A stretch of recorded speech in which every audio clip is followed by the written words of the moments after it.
At the resort at Squash, having a great time, and Guiding Star is going to share a poem soon from this book.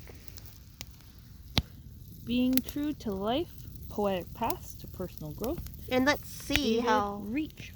beautiful their faces lit up by the fire before we start reading. Also Pacifica, look at these beautiful faces lit up by the fire. And then we're going to go right into the book here. There's a sideline. All right. I accept myself more and more. I leave behind the baggage of the past.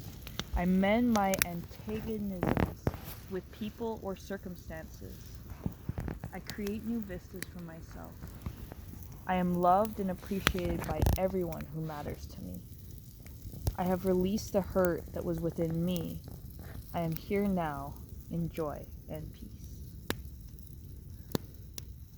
Beautiful. Thank you. Thank you for joining us.